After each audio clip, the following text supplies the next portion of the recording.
जय श्री श्याम दोस्तों। आज हम आपके लिए लेके आए हैं अगला चैप्टर जो है इनकम फ्रॉम अदर सोर्सेज।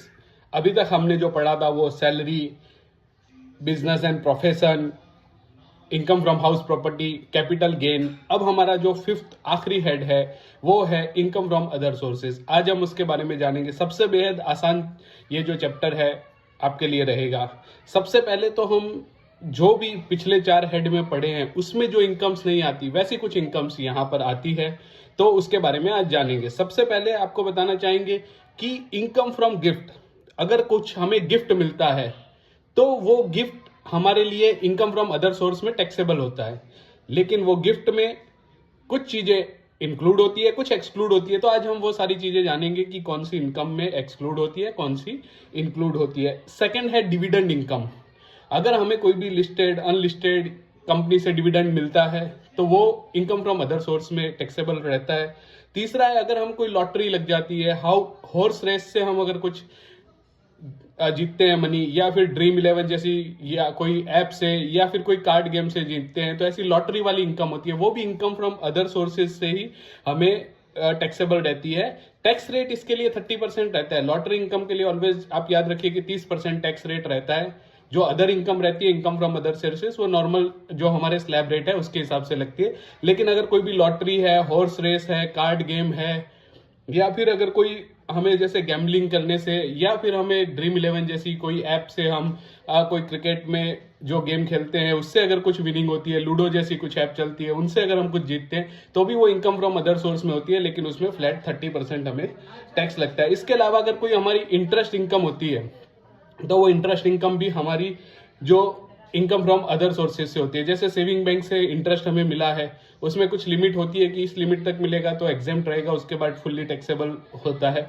और अगर कोई फिक्स डिपॉजिट हमने की है तो फिक्स डिपॉजिट से जो इंटरेस्ट मिलता है, या फिर हमने कोई गवर्नमेंट बॉन्ड सिक्योरिटी खरीदी है उसके इंटरेस्ट से भी जो हमें इंटरेस्ट मिलता है, वो इंटरेस्ट हमारा इनकम फ्रॉम अदर सोर्सेज में टैक्सेबल होता है। इसके अलावा हमने कोई प्लांट एंड मशीनरीज है किसी को रेंट पे दे दी है यूज करने के लिए, तो वो भी यहाँ पर टैक्सेबल होता है इनकम फ्रॉम अदर सोर्सेज में। अगर हमें कोई पेंशन मिलती है तो वो सैलरी हेड में होती है, लेकिन मुझे अगर कोई फैमिली पेंशन मिलती है, जैसे कि कोई हस्बैंड है वो गवर्नमेंट जॉब में है, उनकी कोई पेंशन थी, उनकी डेथ के बाद उनकी वाइफ को मिलती है, तो वो इनकम फ्रॉम अदर सोर्स में होगी, क्योंकि वहां एम्प्लॉयर एम्प्लॉय का रिलेशनशिप ना होने की वजह से वो सैलरी हेड में नहीं होगी। अगर मुझे खुद मेरी पेंशन मिलती है तो सैलरी में वो सैलरी हेड में ही होती है। इसके अलावा अगर मैं कोई भी जो हाउस प्रॉपर्टी में जिस तरह से रेंट पे देता हूं तो वो मेरा हाउस प्रॉपर्टी में कैलकुलेट होता है। लेकिन अगर ओपन ग्राउंड है, ओपन लैंड है, जैसे कि मैंने कुछ ओपन लैंड है, ग्राउंड किसी को रेंट पे दिया,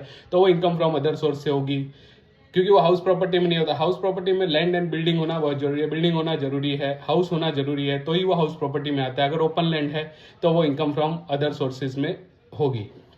इसके अलावा अगर काफ़ी सारी चीज़ें हैं जो यहाँ पर इनकम फ्रॉम अदर सोर्स में होती हैं, जनरली आपको ध्यान रखना है कि जो जो इनकम्स हमारी अलग 4 हेड में टैक्सेबल नहीं होती है वो यहाँ पर आकर टैक्सेबल हो जाती है। अभी देखिए, गिफ्ट है एक सबसे बड़ा इसमें कॉन्सेप्ट कि गिफ्ट कौन सा हमारा टैक्सेबल होगा। तो गिफ्ट के लिए सबसे पहले तो हमें कुछ चीजें याद रखनी है कि अगर हमें कोई गिफ्ट कौन सा टैक्सेबल है और कौन सा नहीं टैक्सेबल है। सारे गिफ्ट टैक्सेबल नहीं होंगे, बहुत सारे एग्जाम्पशन गिफ्ट में मिले हुए हैं। जो सबसे पहला पॉइंट हमने पढ़ा था इसमें कि गिफ्ट है, तो सारे गिफ्ट है वो टैक्सेबल नहीं होते। बहुत सारे गिफ्ट ऐसे हैं जो कि टैक्सेबल नहीं होंगे। सबसे पहला जो गिफ्ट है वो, अगर कोई गिफ्ट हमें किसी रिलेटिव से मिलता है, देखिए रिलेटिव की डेफिनेशन क्या है वो थोड़ी देर में हम जान लेंगे कि कितने जो 51 रिलेटिव्स है, अगर उनसे हमें कोई गिफ्ट मिलता है तो उस पर कोई टैक्स नहीं लगता है। लेकिन अगर उसके अलावा हमें कोई भी गिफ्ट देता है तो वो टैक्सेबल होगा, लेकिन उसमें बहुत सारी लिमिट्स है, वो एक एक करके समझते हैं। सबसे पहले हमने समझा कि गिफ्ट जो मिलता है अगर रिलेटिव से मिलता है तो उस पर कोई टैक्स नहीं देना है। उसके बाद अगर गिफ्ट हमें किसी विल से मिलता है, मतलब इनहेरिटेंस में मिलता है, कि वसीयत नामा जिसे बोलते हैं, वसीयत में मिलता है, तो वो भी गिफ्ट है। वो गिफ्ट डीड से जो हमें गिफ्ट मिलता है, जो डीड से, विल से, जिसे विल लिखा है, हमारे फादर ने, हमारे ग्रैंडफादर ने हमारे नाम पे कुछ प्रॉपर्टी लिख दिया है, तो वो विल से इनहेरिटेंट में मिलता है, वो भी कभी भी टैक्सेबल नहीं होता है। या फिर इसके अलावा अगर मैरिज के टाइम शादी पे किसी से भी, शादी पे रिलेटिव नहीं, किसी से भी, आपके फ्रेंड है, रिलेटिव है, दूर के रिश्तेदार है, नजदीक के रिश्तेदार है, कोई भी हो, आपका दोस्त है, आपका जान पहचान वाला है, ऑफिस कलीग है, अगर आपका मैरिज है और मैरिज पे आपको मिलने वाला हर गिफ्ट एग्जेम्प्ट होता है। मैरिज पे मिलने वाला आप ध्यान रखिए, एक क्वेश्चन आपका जरूर, जो क्वेश्चन आएगा एग्जाम में, उसमें एक ऐसा क्वेश्चन जरूर आएगा कि मैरिज पे मिला हुआ गिफ्ट है, तो वो हमें कभी भी टैक्सेबल नहीं होगा, क्योंकि मैरिज में मिलने वाला, तो हमने मेन 3 चीजें पढ़ी, अगर रिलेटिव से मिलता है, विल से मिलता है मतलब इनहेरिटेंट में मिलता है, और तीसरा जो हमारा है वो हमारे मैरिज पे, मतलब रिलेटिव से मैरिज पे, और अगर विल से मिलता है तो वो कभी भी टैक्सेबल नहीं होगा। यहाँ पर बहुत सारे relative income from other sources के लिए उन्होंने क्लब किए हुए, वो एक एक करके हम बारी बारी से समझेंगे, लेकिन तब तक के लिए हम आगे बढ़ते हैं। अगर गिफ्ट मिलता है, इसके अलावा अगर मुझे रिलेटिव से नहीं मिला है, ऑन मैरिज नहीं मिला है, विल से नहीं मिला है, तो कहीं और से जो गिफ्ट मिलता है वो गिफ्ट फुल्ली टैक्सेबल नहीं होता, उसमें भी कुछ एग्जेम्पशंस दिए हुए। तो ये जो आपको अदर, मतलब कि जो मैंने ये बताए हैं उसके अलावा किसी और से गिफ्ट मिलता है, तो उसका किस तरीके से टैक्सेशन होता है आज उसको समझते हैं। सपोज अगर मुझे कैश मिलता है, विदाउट कंसिडरेशन अगर मुझे कोई कैश में गिफ्ट दे रहा है, तो अगर साल भर में मुझे 50,000 से कम कैश में गिफ्ट मिलता है तो उस पर कोई टैक्स नहीं लगेगा, लेकिन 50,000 से 1 रुपया भी ज्यादा हो गया तो मेरा पूरा का पूरा जो टैक्सेबल है, जो कैश है, वो टैक्सेबल हो जाएगा। मान लीजिए कि मेरे 10 दोस्तों ने मुझे 2-2 हजार रुपए दिया, तो मुझे 20,000 मिला पूरे साल में, इसके अलावा मुझे और कोई गिफ्ट नहीं मिला है कैश में, तो मेरा 1 रुपया भी टैक्सेबल नहीं होगा। मान लीजिए कि मेरे 4 दोस्तों ने मुझे 10-10 हजार दिया और मुझे 40,000 रुपए मिला, तो वो भी मेरे लिए टैक्सेबल नहीं होगा। लेकिन अगर मुझे मेरे 10 दोस्तों ने 10-10 हजार रुपए दिया और 1 लाख रुपए मिला, तो मेरा पूरा 1 लाख टैक्सेबल हो जाएगा। मतलब मुझे वहां फिर वो 50,000 का बेनिफिट नहीं मिलेगा, मेरे 50,000 तक एग्जेम्प्ट है। लेकिन कब? जब मुझे पूरे साल में 50,000 से कम मिलता है।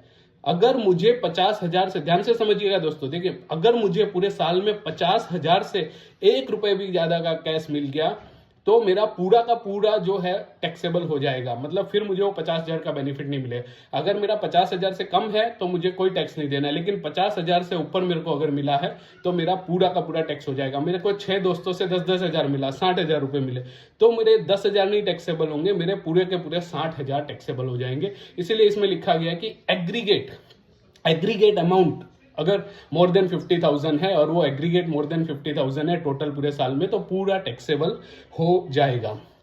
इसके अलावा हमें और क्या गिफ्ट में मिल सकता है? मूवेबल प्रॉपर्टी या तो इमूवेबल प्रॉपर्टी। तो दोनों को ही बहुत ध्यान से समझना पड़ेगा। देखो, सबसे पहले मनी समझा हमने कि कैश अगर मिला है तो वो 50,000 से नीचे है तो कोई टैक्सेबल नहीं, 50,000 से ऊपर है तो फुल्ली टैक्सेबल हो जाता है। अब हमें दूसरा समझना है कि अगर मूवेबल प्रॉपर्टी, मूवेबल मतलब जो मूव कर सकती है, जैसे कार है, फ्रिज है, टीवी है, अगर इस तरह की प्रॉपर्टी मिलती है तो वो क्या इनकम फ्रॉम अदर सोर्सेज में टैक्सेबल होगी या नहीं होगी? देखिए, आप बेसिक ये ध्यान रखिए कि कोई भी मूवेबल प्रॉपर्टी कभी भी इनकम फ्रॉम अदर सोर्स में टैक्सेबल नहीं होगी इन कुछ एसेट के अलावा। मतलब मैं जो आपको एसेट के नाम बता रहा हूं उनको आपको रट्टा मार लेना है कि सिर्फ यही एसेट हैं जिस पर अगर वो मूवेबल है और मुझे गिफ्ट में मिलती है इन एडिक्वेट कंसिडरेशन या कम कंसिडरेशन में या फ्री में मिलती है, तो वो मेरे लिए टैक्सेबल होगी। लेकिन वो कौन सी एसेट्स है उसको ध्यान से सुन लीजिए, क्योंकि मुझे कार मिली, बिल्कुल टैक्सेबल नहीं होगा। मुझे फ्रिज मिल गया, नहीं टैक्सेबल होगा। किसी ने मुझे मोबाइल गिफ्ट कर दिया, बिल्कुल नहीं होगा। कोई भी मूवेबल प्रॉपर्टी टैक्सेबल नहीं होगी। आप याद रखिए, इनकम फ्रॉम अदर सोर्स में कोई भी मूवेबल प्रॉपर्टी टैक्सेबल नहीं होगी, लेकिन जो मैं ये लिस्ट बता रहा हूं उसके अलावा। तो मूवेबल कौन सी प्रॉपर्टी होगी? इसके अलावा अगर आपके एग्जाम में कोई भी क्वेश्चन आता है, आपको क्वेश्चन आया कि आपके फ्रेंड से कार मिली है तो आपको एग्जेम्प्ट है, वो उस पर टैक्स नहीं लगेगा, तो वो आपको इनकम फ्रॉम अदर सोर्स में नहीं डालना है। अगर आपको कोई कार की जगह मोबाइल मिल गया तो भी नहीं है, आपको बाइक मिल गई तो भी नहीं है, फ्रिज मिल गया, टीवी मिल गया, एसी मिल गया, बिल्कुल भी नहीं है, क्योंकि उसको यहाँ डेफिनेशन में ऐड ही नहीं किया गया है। जो एसेट की डेफिनेशन है, जो मूवेबल प्रॉपर्टी हमारी है, जिसपे हमको यहाँ पर मिलता है एग्जेम्पशन सभी मूवेबल प्रॉपर्टी में, लेकिन ये कुछ 10 प्रॉपर्टी है जो स्पेसिफाई करी हुई है इनकम टैक्स में, जिसपे आपको इनकम फ्रॉम अदर सोर्स में टैक्स लगेगा। तो मूवेबल प्रॉपर्टी, मूवेबल यानी जो मूव हो सकती है। हम यहाँ पर फिक्स एसेट के अलावा लैंड, बिल्डिंग, हाउस जो है उसके अलावा सभी प्रॉपर्टी को मूवेबल ही गिनते हैं, लेकिन उसमें से सिर्फ ये 10 प्रॉपर्टी पे ही हमारा जो है इनकम फ्रॉम अदर सोर्स में टैक्स लगेगा। सबसे पहले शेयर्स। सिक्योरिटी, किसी से मुझे गिफ्ट में शेयर्स मिल गए, किसी से मुझे गिफ्ट में सिक्योरिटी मिल गई, तो वो इनकम फ्रॉम अदर सोर्स में जाएगी। किसी से मुझे ज्वेलरी मिल गई, शेयर, सिक्योरिटी, ज्वेलरी। देखिए आप ध्यान से याद रखिए, शेयर, सिक्योरिटी, ज्वेलरी अगर किसी से मिल गई, कोई पेंटिंग मिल गई, कोई ड्राइंग मिल गई, कोई वर्क ऑफ आर्ट मिल गया, कोई हमें जो, देखिए फिर से एक बार रिपीट कर लेते हैं, शेयर्स मिले, सिक्योरिटी मिली, ज्वेलरी मिली, ड्राइंग मिली, पेंटिंग मिली, स्कल्पचर मिला, बुलियंस मिला, virtual digital asset. Virtual digital asset मतलब आजकल जो क्रिप्टो करेंसी चल रहा है, अगर किसी से क्रिप्टो करेंसी भी गिफ्ट में मिल गया तो वो इनकम फ्रॉम अदर सोर्स में जाएगा। माफ कीजिए। एनी वर्क ऑफ आर्ट, अगर कोई एनी वर्क ऑफ आर्ट, किसी ने कोई वर्क आर्ट बनाया हुआ है, अगर वो हमें गिफ्ट में मिला तो भी टैक्सेबल होगा। और आर्कोलॉजिकल कलेक्शन में मुझे पुराने सिक्के, कॉइन्स इकट्ठा करने की आदत है, अगर वो मुझे किसी से गिफ्ट में मिल गए तो भी टैक्सेबल होगा। तो आप देखिए फिर से समझ लीजिए, share, security, jewellery, drawing, painting, sculpture, Boolean, virtual digital asset, any work of art और आर्कोलॉजिकल कलेक्शन। तो यही सारी एसेट है। सिर्फ इसी एसेट पे अगर ये माफ कीजिएगा, अगर यही चीजें मुझे गिफ्ट में मिलती है तो मेरे को इस पर टैक्स लगेगा जो मूवेबल है, अदरवाइज मुझे किसी पर भी टैक्स नहीं लगेगा। अगर ये गिफ्ट मुझे फ्री में मिलती है या फिर इन एडिक्वेट कंसिडरेशन, वो जैसे कि अगर मुझे जो शेयर है, सिक्योरिटी है, वो 1 लाख रुपए के पर मुझे 10,000 रुपए के ही मिले हैं, तो मुझे वो 90,000 है वो मेरे लिए टैक्सेबल हो जाएगा।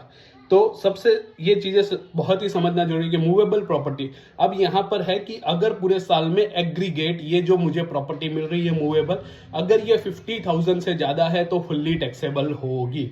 जैसे कैश में था 50,000 से कम का मिलता है तो कोई टैक्स नहीं है, उसी तरीके से यहां पर भी है। अगर मुझे 50,000 रुपीज या उससे कम की मूवेबल प्रॉपर्टी मिलती है, या मैंने जो पेमेंट किया है वो और उसकी फेयर मार्केट वैल्यू, सपोज मेरे को एक मोबाइल मिला है, आईफोन 16 प्रो मैक्स मिल गया मुझे, जो कि 1.5 लाख रुपए का कीमत है, लेकिन उसके लिए मैंने 1,10,000 कीमत चुकाई है, तो मेरे लिए गिफ्ट की अमाउंट कितनी हुई? सिर्फ 40,000 हुई। तो वहां पर मेरे को नहीं लगेगा ये, मेरा जो एसेट है उस पर 50,000 रुपीज से ज्यादा का मुझे बेनिफिट होना चाहिए। पूरे साल में अगर सभी एसेट का मिला के मूवेबल एसेट का 50,000 से ज्यादा है तो मुझे टैक्स लगेगा। मान लीजिए कि यही फोन मुझे 10,000 रुपए में या 50,000 रुपए मिल गया होता तो मुझे बेनिफिट लाख रुपए का हुआ, तो यहाँ पर मेरा टैक्स लग जाता। मुझे 2 फोन मिल गए, एक जून में मिला, एक जुलाई में मिला, 2 फोन मिले और दोनों पे जो मिलाकर अगर 50,000 से ज्यादा का मेरा गिफ्ट अमाउंट हो रहा है तो मुझे उसके ऊपर इनकम फ्रॉम अदर सोर्स से में टैक्स लगेगा, इसीलिए मुझे उसको इनकम में ऐड करना पड़ेगा। लेकिन अगर पूरे साल के जो भी गिफ्ट मिले हैं, मूवेबल प्रॉपर्टी मिली, अगर वो 10,000 से कम है तो आपको उस पर बिल्कुल भी टैक्स पे करने की जरूरत नहीं है। तो हमने सबसे पहले समझा, चलो ध्यान दीजिए, यहाँ पे ध्यान दीजिए सभी लोग, सबसे पहले हमने समझा कैश। कैश में क्या था? अगर मुझे सभी लोगों से मिलकर पूरे साल में जो कैश मिलता है अगर वो 50,000 से ज्यादा है तो फुल्ली टैक्सेबल, अगर 50,000 से कम है तो कोई टैक्स नहीं लगेगा। उसी तरह मूवेबल एसेट, मूवेबल एसेट कौन सी? जो हमने आपको बताई है, कौन सी? Share, security, jewellery, painting, drawing, art of work है, कोई स्कल्पचर है, या फिर इसके अलावा बुलियन है। बुलियन मतलब जो गोल्ड के हमारे बार्स होते हैं, गोल्ड कॉइन्स होते हैं, उसे बुलियन कहते हैं, तो वो बुलियन मिला है। वर्चुअल डिजिटल एसेट मिल गया, मतलब कोई क्रिप्टो करेंसी गिफ्ट में मिल गया। आर्कोलॉजिकल कलेक्शन मतलब कॉइन वगैरह अगर कुछ गिफ्ट में मिला है, तो ये सारी चीजें मुझे नहीं एग्जेम्प्ट है तो मुझे इन सब पे टैक्स पे करना पड़ेगा। तो आप पूरी तरीके से ध्यान रखिए कि ये जो एसेट्स आपको मिलेगी वो पूरी की पूरी आपके लिए हमेशा टैक्सेबल रहेगी। इसके अलावा कोई भी मूवेबल प्रॉपर्टी मिलती है तो वो टैक्स फ्री रहेगी। अब हम आते हैं इमूवेबल प्रॉपर्टी, मतलब अगर मुझे कोई इनमूवेबल प्रॉपर्टी है तो इमूवेबल प्रॉपर्टी या तो फ्री में मिल जाए या इनएडिक्वेट कंसिडरेशन में मिल जाए। मतलब इनएडिक्वेट कंसिडरेशन, मुझे एक फ्लैट मिला जो मुझे फ्री में मिल गया, जिसकी कीमत 40,000 रुपए है, तो टैक्स लगेगा? बिल्कुल नहीं लगेगा। मुझे 2 फ्लैट मिल गए, दोनों की कीमत 40,000 रुपए है, तो मुझे टैक्स लगेगा? बिल्कुल नहीं लगेगा। देखिए वहां पर क्लब करना था, कैश में और मूवेबल प्रॉपर्टी में मुझे जोड़ के देखना था, लेकिन इमूवेबल प्रॉपर्टी में ध्यान दीजिए, इमूवेबल प्रॉपर्टी में मुझे जो है वो दोनों को जोड़ना नहीं है, मुझे इंडिविजुअल एसेट वाइज देखना है। मुझे 20-20 हजार की 10 एसेट मिल गई, लाख रुपए की मिल गई, तो भी मेरा टैक्सेबल नहीं होगा। देखिए कैश में हम क्या कर रहे थे? एग्रीगेट कर रहे थे। मूवेबल प्रॉपर्टी में भी हम एग्रीगेट कर रहे थे, लेकिन इमूवेबल प्रॉपर्टी में आप ध्यान रखिए कि हमें एग्रीगेट नहीं करना है, हमें इंडिविजुअल एसेट वाइज देखना है। अगर इनएडिक्वेट कंसिडरेशन है और वो एक इंडिविजुअल एसेट में 50,000 से ज्यादा का बेनिफिट हो रहा है, मतलब एक मुझे फ्लैट मिला जो मुझे फ्री में मिला है, जिसकी स्टैम्प ड्यूटी वैल्यू, हाँ यहाँ पर स्टैम्प ड्यूटी वैल्यू देखना है दोस्तों, ध्यान रखिए, वहाँ फेयर मार्केट वैल्यू देखना था मूवेबल में, यहाँ स्टैम्प ड्यूटी वैल्यू देखना है। अगर उसकी स्टैम्प ड्यूटी वैल्यू 50,000 रुपए से ज्यादा है तो मेरे लिए वो फुल्ली टैक्सेबल हो जाएगा, तो उस पर मुझे टैक्स पे करना पड़ेगा। पर यहाँ पर इंडिविजुअल एसेट वाइज देखना है। देखिए आपको यहाँ क्लब नहीं करना है, 4 एसेट मुझे 40-40 हजार की मिली तो भी मुझे टैक्स नहीं लगेगा। दूसरा, अगर मुझे इनएडिक्वेट कंसिडरेशन में मिलता है तो थोड़ा सा टेक्निकल है, तो आप ध्यान से समझिए कि किस तरह से उसका टैक्सेशन होगा। अगर मुझे कोई भी एसेट से इनएडिक्वेट कंसिडरेशन, मतलब मुझे एक 10 लाख का फ्लैट है, मुझे 5 लाख में मिल गया, तो मेरा उसका स्टैम्प ड्यूटी वैल्यू 10 लाख होना चाहिए। 10 लाख स्टैम्प ड्यूटी वैल्यू है, मतलब उसकी वैल्यू 10 लाख रुपए, मुझे 5 लाख में मिल गई, तो क्या हुआ, 5 लाख रुपए का मेरा गिफ्ट गिना जाएगा, मुझे यहाँ 5 लाख रुपए पर टैक्स देना पड़ेगा। दूसरा, अगर मुझे कोई फ्लैट मिल गया जो 50 लाख रुपए का है, मुझे किसी ने 40 लाख रुपए में दे दिया, तो भी मुझे यहाँ 5 लाख रुपए का टैक्स लगेगा। मुझे 20 लाख में मिला तो 30 लाख रुपए पे यहाँ पर मुझे इनकम फ्रॉम अदर सोर्स में ऐड करना पड़ेगा। ध्यान से देखिए दोस्तों, यहाँ पर अब एक टेक्निकल पॉइंट है, उसको समझिए। अगर मेरी स्टैम्प ड्यूटी वैल्यू 110% तक है तो मुझे वहां पर कोई गिफ्ट नहीं गिनेंगे। मानिए कि मेरे को 50 लाख का फ्लैट मिला है, जिसकी स्टैम्प, जो फ्लैट मेरा है 55 लाख रुपए का, मेरा एक फ्लैट है 50 लाख रुपए का, जिसकी स्टैम्प ड्यूटी वैल्यू है 50 लाख रुपए की, लेकिन वो मुझे 45 लाख रुपए में मिलता है। मतलब या तो ऐसा इजी समझने के लिए देख लेते हैं कि 1 करोड़ का फ्लैट है, वो मुझे, अगर जो स्टैम्प ड्यूटी वैल्यू है 90 लाख का फ्लैट है और वो मेरे को 95 लाख में मिल जाता है।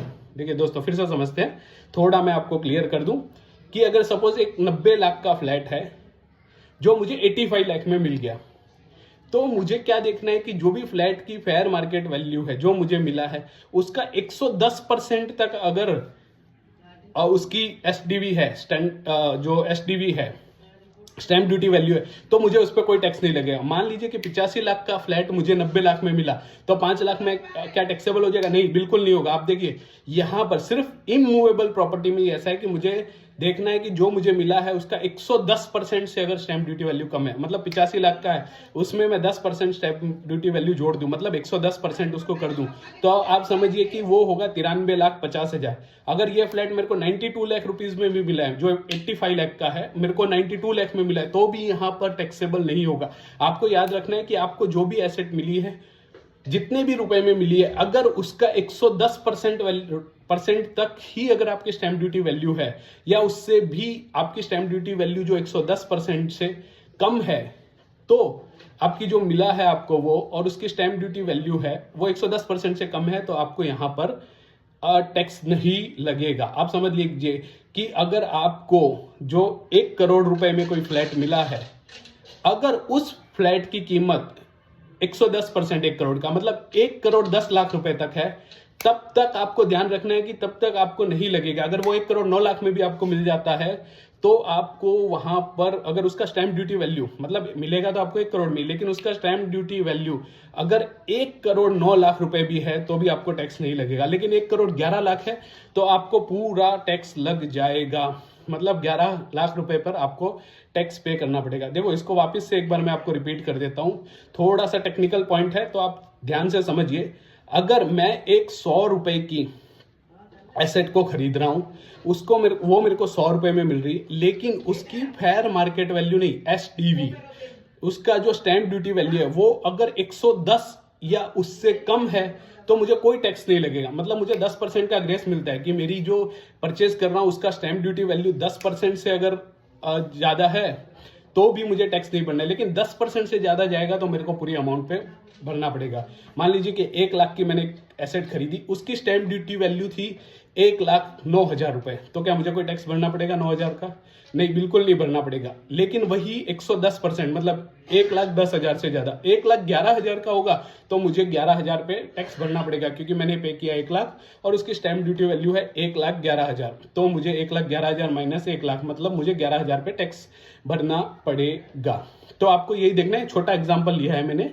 आपको ये बता दूं कि 50,000 से ज्यादा का ये जो गेन है वो होना चाहिए 50,000 से।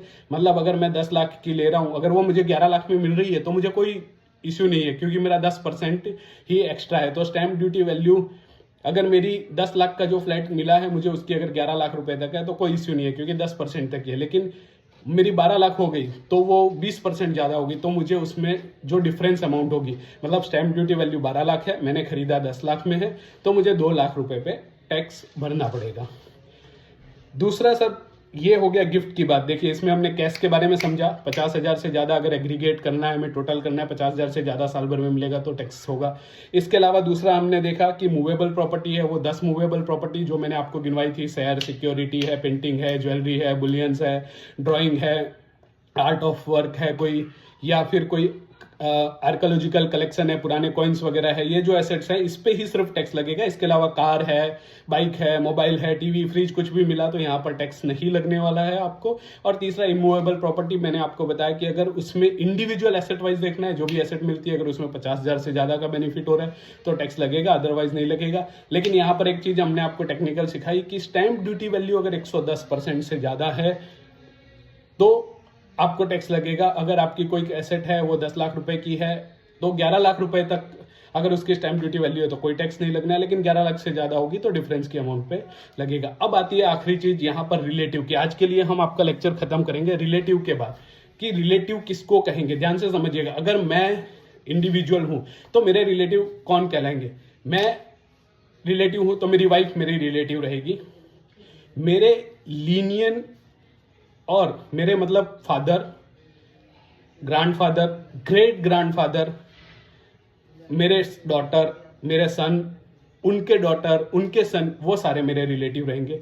इसी तरीके से मेरे जो अंकल है या मेरे मामा है वो दोनों मेरे रिलेटिव रहेंगे, उनकी वाइफ मतलब मेरी मामी या मेरी आंटी है वो मेरे रिलेटिव रहेंगे। और यही पूरा स्ट्रक्चर मेरी वाइफ के केस में रहेगा, मतलब मेरी वाइफ के फादर, मेरे वाइफ के ग्रैंडफादर, मेरे वाइफ के ग्रेट ग्रैंडफादर, मेरी वाइफ की mother, grand mother, great grand mother, या मेरी वाइफ के जो ब्रदर है, जिस तरह से मेरे ब्रदर्स और मेरे ब्रदर की वाइफ मेरे लिए रिलेटिव है, उसी तरीके से मेरी वाइफ और मेरे वाइफ के ब्रदर एंड सिस्टर भी मेरे रिलेटिव है। उनके हस्बैंड, मतलब अगर मेरे वाइफ की सिस्टर है तो उनके हस्बैंड मेरे वाइफ के ब्रदर है, तो वो जो है उनके जो ब्रदर है उनकी जो वाइफ है वो भी मेरे लिए रिलेटिव रहेगी।